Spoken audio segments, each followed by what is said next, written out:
Bonjour et bienvenue dans cette vidéo où je vais vous parler des œuvres d'art en extérieur.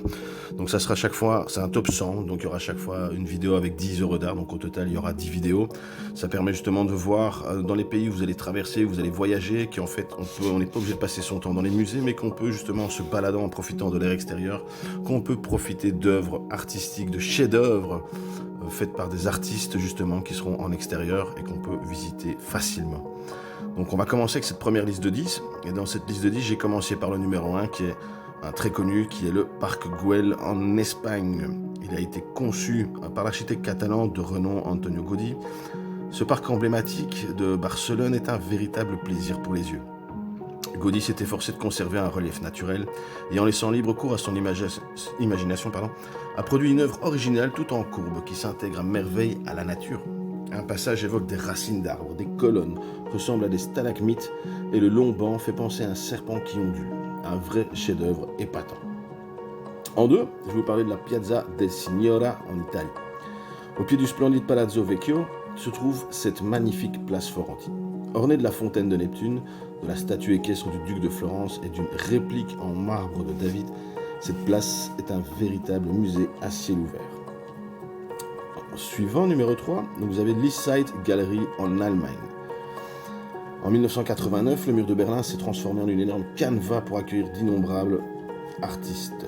Donc l'East Side Gallery, c'est un morceau du mur le plus long tenant encore debout et est recouvert de plus d'une centaine de peintures et de graffitis. D'une longueur de 1 km 300, ce morceau héberge autant de peintures abstraites et oniriques que des œuvres les plus engagées. En 4, nous allons retrouver le mont Rushmore aux États-Unis. C'est un véritable emblème des États-Unis. Cette œuvre de Dakota du Sud représente les portraits de 4 présidents du pays. Taillés à même le flanc du mont Rushmore, les sculptures sont hautes de 18 mètres et attirent plus de 2 millions de visiteurs chaque année. En 5, on va parler de la Rodina Mat en Ukraine, située à Kiev. La Rodina Mat, c'est une statue de la mère patrie en France. Elle est l'une des plus grandes statues du monde avec ses 83 mètres de hauteur, construite par Yevgeny Vuchetich. La statue est faite d'acier inoxydable et rendrait hommage aux Russes morts lors de la Seconde Guerre mondiale. En 6, vous avez le mur de la honte en Cisjordanie. Voici un des multiples dessins au pochoir de l'énigmatique et prolifique Banksy, situé sur le mur de la honte. La barrière de séparation israélienne, cette œuvre offre un regard engagé sur les réalités humaines de la guerre. De Bristol en Angleterre à New York en passant par Gaza, dépêchez-vous d'aller observer les œuvres puissantes de cet artiste mystérieux. En 7, vous avez le monument to 1300 Years et en Bulgarie, aussi connu sous le nom de Founders of the Bulgarian State Monument. Ce monument a été construit en 1981 en hommage au 1300e anniversaire du premier empire bulgare. Situé dans la ville de Shumen, le monument a été conçu dans un style cubiste qui peut être vu à une distance de 30 km. En 8, on va trouver la fontaine de Trévi en Italie. Ce monument du XVIIIe siècle est l'un des sites touristiques les plus célèbres de Rome. Il a été achevé en 1762 et a été créé dans un style baroque qui représente le dieu de l'océan, Neptune, avec son char tiré par des chevaux d'eau, mais également plusieurs autres sculptures en marbre. N'hésitez pas à passer par là et à jeter une petite pièce pour y faire un petit vœu. Colisée en Italie en numéro 9. Le Colisée est un immense amphithéâtre ovoïde situé dans le centre de la ville de Rome. Ça a été le plus grand jamais construit dans l'Empire romain. Il est l'une des plus grandes œuvres de l'architecture et de l'ingénierie romaine de cette époque.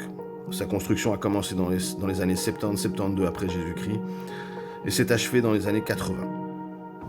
Et en 10, je vous parle de la comète de verre qui se trouve aussi en Italie. Élaborée en 2007 par un artiste Simone Senedese, cette sculpture de verre soufflé se retrouve dans le Campo Santo Stefano, à Murano. C'est un symbole du Noël à Murano. L'œuvre est décrite de la façon suivante. Natal di luce en una cometa di vetro, c'est-à-dire le Noël de lumière dans une comète en verre. Donc voilà, ce sont les 10 premières œuvres que je vous présente ici. Il y aura encore 9 autres vidéos avec 10 autres œuvres que je vais vous présenter. Donc n'hésitez pas à vous abonner, à suivre la chaîne et comme ça vous trouverez quelques petites astuces, quelques petits endroits à visiter lors de vos prochains voyages. Je vous dis à bientôt.